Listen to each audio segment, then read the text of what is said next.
ஒரு அழகான கிராமத்தில் முருகையான்னு ஒரு வயசானவர் இருந்தார். அவருக்கு ஒரு பேத்தியும் இருந்தாங்க. முருகையா அவரோட பேத்தியை சின்ன வயசுலேருந்தே ரொம்ப செல்லமாக வளர்த்து வந்தார். முருகையா மறுநாள் பண்ணையார் வீட்டை நோக்கி போகிறாரு. முருகையா தான் பண்ணையார்கிட்ட நான் பட்டணம் போகணுங்கய்யான்னு சொல்கிறாரு. அதுக்கு பண்ணையா, பட்டணமா? என்ன தீபாவளிக்கு ஜவுளி எடுக்க போறியா? இல்லைங்கய்யா, இன்னும் 2 நாளில் என் பேத்திக்கு பிறந்த நாள் வருது, அதான் தங்கத்தோடு வாங்கலான்னு இருக்கேன்.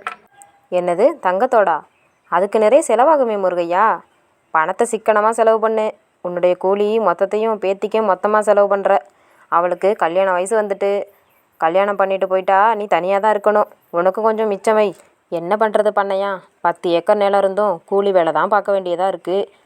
10 ஏக்கர் நிலம் தரிசாக தானே முருகையா இருக்குது. இப்படியே முருகையாவும் பண்ணையாவும் பேசிகிட்டு இருக்காங்க. அடுத்த நாள் முருகையா நகைக்கடையை நோக்கி பயணிக்கிறாரு. ஐயா, என் பேத்திக்கு தங்கத்தோடு வாங்கலான்னு வந்திருக்கேன். நல்ல தோடா காமிங்க ஐயா. என்ன முருகையா, போன வருஷம் பேத்தி பிறந்த நாளுக்கு வந்தது, இப்போ தான் வர. உன் பேத்திக்கு பிறந்த நாள் வரப்போதா என்ன? ஆமாங்க ஐயா, ஒவ்வொரு வருஷமும் என் பேத்திக்கு தங்கத்தில் ஏதாவது வாங்கி கொடுக்கணும்னு ஆசை. அதுதான் தங்கத்தில் ஏதாவது வாங்கிட்டு போகலான்னு வந்தேன். முருகையா சேர்த்து வச்சுருந்த 1000 பொற்காசுக்கு தங்கத்தோடு வாங்கிட்டு வீட்டுக்கு திரும்புகிறாரு. வீட்டுக்கு வந்ததும், காவேரி, உனக்காக தாத்தா என்ன வாங்கியிருக்கேன்னு பாரு. என்ன தாத்தா, தங்கத்தோடா? இதே மாதிரி தான் போன வருஷமும் வாங்கி கொடுத்தீங்க. எனக்கு இது பிடிக்கவே இல்லை. என்னம்மா, அந்த கடைக்காரரு புது மாடல்னு சொன்னார், அதான் வாங்கிட்டு வந்தேன். நீங்கள் போனால் அப்படி தான் ஏமாற்றுவாங்க. போய் எனக்கு காதுக்கு மாட்டல் வாங்கிட்டு வாங்க. சரிம்மா, நான் நாளைக்கு போய் மாற்றி வாங்கிட்டு வரேன். அதே மாதிரி மறுநாள் வாங்கிட்டு வந்தார் முருகையா. நீண்ட நாள் கடந்ததுக்கு அப்புறம் கூலி வேலை செஞ்சுட்டு முருகையா வீட்டுக்கு போகிறாரு. அந்த வழியாக வந்த தரகர், முருகையா, உன் பேத்திக்கு நல்ல வரன் வந்திருக்கு. அப்படியா தரகரே? அவர் அரசு வேலையில் இருக்கார், அதனால் 20,000 வரதட்சணை கேட்குறாங்க. என்னது, 20,000மா? இவ்வளோ பணத்துக்கு நான் எங்கே போவேன்? வேறு சம்மந்தம் பார்க்கலாம் தரகரே. என்ன முருகையா, உன் பேத்தியை பட்டணத்தில் கல்யாணம் பண்ணி கொடுக்கணுன்னு ஆசைப்படுற, அதான் உன் வீடு இருக்குல்ல, அதை விற்று கல்யாணத்தை பண்ணு அப்படின்னு தரகர் சொல்கிறாரு. சரி தரகரே, என் பேத்தியை கேட்டுட்டு நான் உங்கள்கிட்ட சொல்கிறேன். நேராக வீட்டுக்கு போயிட்டு காவேரி கிட்ட நடந்ததை சொல்கிறாரு. காவேரி, உனக்கு 2 சம்மந்தம் வந்திருக்குமா. ஒன்று அரசு வேலையில் இருக்கிற பட்டணம் மாப்பிள்ளை, இன்னொன்று கிராமத்தில் விவசாயம் பண்ணிகிட்டு இருக்கிற மாப்பிள்ளை. இதில் எந்த மாப்பிள்ளை உனக்கு பிடிச்சிருக்குன்னு சொல்லுமா. விவசாய மாப்பிள்ளையா? விவசாய மாப்பிள்ளை எனக்கு வேணாம். இந்த கிராமத்தில் கடந்து நான் என்ன பண்ணுறது? எனக்கு பட்டணத்து மாப்பிள்ளை தான் வேணும். சரிம்மா, உன் ஆசையை அப்படியே செய்கிறேன் அப்படின்னு சொல்லிட்டு பண்ணையா வீட்டுக்கு போகிறாரு முருகையா.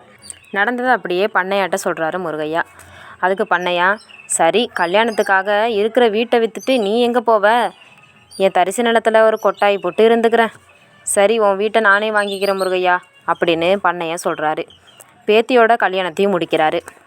முருகையா அவரோட தரிசு நிலத்தில் ஒரு ஓரமாக அழகான கொட்டாய் போட்டுக்கிட்டு தினமும் கூலி வேலை செஞ்சு வாழ்கிறாரு.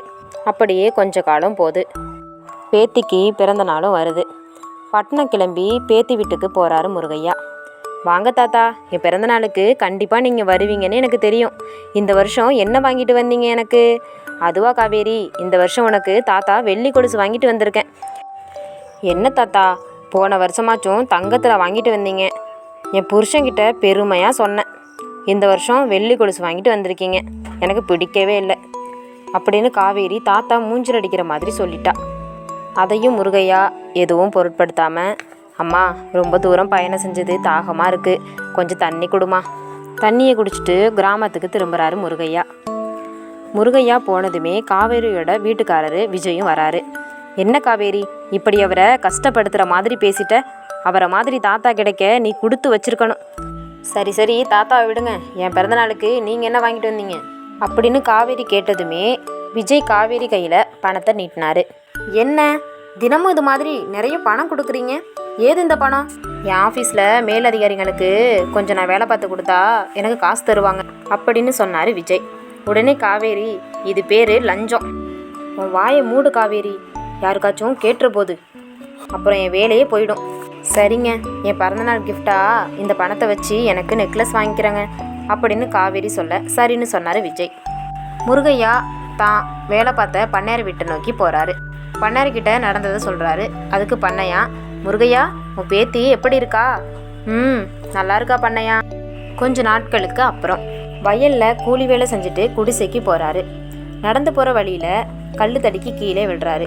அந்த வழியாக வந்த ரெங்கசாமி, என்ன தாத்தா பார்த்து வரக்கூடாதா அப்படின்னு சொல்லிட்டு முருகையாவை கைதாங்களா மருத்துவமனைக்கு அழைச்சிட்டு போகிறாரு. அங்கே முருகையாவை பரிசோதித்த மருத்துவர், நீங்கள் இனி நடக்கவே கூடாதுன்னு மருத்துவர் சொல்கிறாரு. அதுக்கப்புறம் ரெங்கசாமி முருகையாவை குடிசைக்கு தூக்கிட்டு வராரு. தாத்தா பத்திரமா இருங்கன்னு சொல்லிட்டு ரெங்கசாமியும் கிளம்பிட்டாரு. அழுதபடியே முருகையா சொல்கிறாரு, கடவுளே ஏன் எனக்கு இந்த கஷ்டத்தை தர? இப்படியே உட்காந்தே இருந்தா எனக்கு காசு எங்கேருந்து வரும்? இன்னும் 2 மாதத்துல என் பேத்தி பிறந்த நாள் வேற வருது. பேத்தி பிறந்த நாளுக்காக சேர்த்து வச்ச காசு எல்லாமே மருத்துவ செலவுக்கே செலவாயிட்டு அப்படின்னு புலம்பிட்டே இருக்காரு முருகையா. பேத்திக்கு பிறந்த நாளும் வருது. முருகையா நெய் மிட்டாய் வாங்கிட்டு தான் பேத்தி வீட்டுக்கு கிளம்புறாரு. முருகையா அழுக்கு துணியோட ரொம்ப வாடி பசியில் வராரு. காவேரி தாத்தா வரத மாடியிலிருந்து பார்க்குறா. என்ன தாத்தா ரொம்ப களைப்பாகவும் அழுக்கு துணியோடும் வராரு அப்படின்னு வாசலுக்கு வந்து, வாங்க தாத்தா, என் பிறந்தநாளுக்கு வருவீங்கன்னு தெரியும். சரி, எனக்கு என்ன வாங்கிட்டு வந்தீங்க? காவேரி எனக்கு கொஞ்சம் தண்ணி கொடுமா அப்படின்னு பாவமாக முருகையா கேட்குறாரு. காவேரி இந்தாங்க தாத்தா அப்படின்னு கொடுக்குறா. முருகையா தண்ணியை குடிச்சிட்டு, அப்பா இப்போதான் தெம்பு வந்த மாதிரி இருக்கு அப்படின்னு சொல்கிறாரு. இந்தாம்மா உனக்கு இனிப்பான நெய் மிட்டாய் வாங்கிட்டு வந்திருக்கேன். என்ன இவ்வளோ தூரம் வந்துட்டு நெய் மிட்டாய் வாங்கிட்டு வந்தீங்களா? அதுக்கு போன வருஷமே பரவாயில்ல. என்னம்மா பண்ணுறது, வயலுக்கு போயிட்டு வீட்டுக்கு போகிற வழியில் கல் தடுக்கி கீழே விழுந்துட்டேன். அதிலிருந்து வேலைக்கே போகலாமா, பணம் எல்லாமே மருந்து செலவுக்கே முடிஞ்சு போச்சுமா. சரி சரி கிளம்புங்க, இந்த நிலமையில என் புருஷன் பார்த்தா நல்லா இருக்காது அப்படின்னு காவேரி சொல்கிறா. உடனே முருகையா, எம்மா ரொம்ப பசிக்குதுமா அப்படின்னு முருகையா சொல்கிறாரு. அதுக்கு காவேரி, சாப்பாடு எதுவும் இல்லை, கிளம்புங்க, போகிற வழியில் சத்திரம் இருந்தால் அங்கே சாப்பிட்டுட்டு போங்க. முருகையா சோகமாக கிளம்புறாரு. என்ன காவேரி இப்படியெல்லாம் பேசுகிறா? சரி, அவள் சின்ன பிள்ளை, ஏதோ தெரியாமல் பேசுகிறா. கையில் இருந்த காசையும் நெய் மிட்டாயையும் வாங்கியாச்சு, ரொம்ப பசிக்குது அப்படின்னு ரொம்ப சோர்வாக போகிறாரு முருகையா. லஞ்சம் வாங்கினதில் விஜய்க்கு வேலையும் போயிட்டு, லஞ்சம் வாங்கினது மேலதிகாரிக்கு தெரிஞ்சு விஜய்கிட்ட இருந்த பணத்தையும் எடுத்துகிட்டு போயிட்டாங்க. கொஞ்ச நாளாக விஜயும் காவேரியும் சாப்பாட்டுக்கே ரொம்ப கஷ்டப்படுறாங்க. கொஞ்ச நாட்களுக்கு பிறகு பண்ணையா முருகையாவை பார்க்க வராரு. முருகையா, உன்னோட தரிசு நிலத்தை ஒரு அதிகாரி வாங்கலான்னு இருக்காரு. அதுவும் ரோட்டுக்கு பக்கத்துலேயே இருக்கிறது வசதியாக இருக்குன்னு சொன்னார். எதுக்காக வாங்குறாங்க? ஏதோ ஃபேக்ட்ரி கட்ட போகிறாங்களாம். 10 ஏக்கருக்கு 1 லட்சம் தருவாங்க. சரின்னு முருகையாவும் சொல்கிறாரு. முருகையாவும் நல்ல வசதியாக வாழ்கிறாரு. ஒரு நாள் முருகையாவை பார்க்க காவேரியும் விஜயும் வராங்க. அங்கே பண்ணையாவும் முருகையாவும் பேசிட்டு இருக்காங்க. காவேரி வரதை பார்த்து பண்ணையா, வா காவேரி, உன் தாத்தா நல்லா வசதியாக இருக்காருன்னு தெரிஞ்சுக்கிட்டு வந்தியா? உன்னை பெத்தவங்களை பார்த்துருக்கியா? பண்ணையா, நீ சும்மா இரு முருகையா, நான் உனக்கு ஒரு கதை சொல்கிறேன் கேளு. ஒரு தம்பதி முருகையாவோட படகுல பயணம் செய்யும்போது அந்த படகுலையே அவங்களோட குழந்தைய விட்டுட்டு போயிட்டாங்க. அந்த குழந்தைய வளர்த்து வருஷம் வருஷம் பிறந்த நாளுக்கு தங்கத்தில் ஏதாவது பொருள் வாங்கி கொடுத்து இந்த வீட்டையும் அந்த பொண்ணுக்காக விற்று கல்யாணமும் பண்ணி வச்சாரு. ஆனால் அந்த பொண்ணு பசியோடு வந்தவரை சாப்பாடு கூட போடாமல் விரட்டி விட்டுட்டு, ஐயா போதுங்க ஐயா, நீங்கள் யாரை சொல்கிறீங்கன்னு எனக்கே தெரியுது, அது நான் தானு தெரியும், தாத்தா என்னை மன்னிச்சிடுங்க அப்படின்னு காவேரி முருகையாவை பார்த்து கேட்குறா. காவேரி அவளோட தப்பையும் உணர்ந்து மன்னிப்பும் கேட்குறா. அதுக்கப்புறம் முருகையா வீட்டில் 3 பேரும் சந்தோஷமாக வாழ்ந்து வந்தாங்க.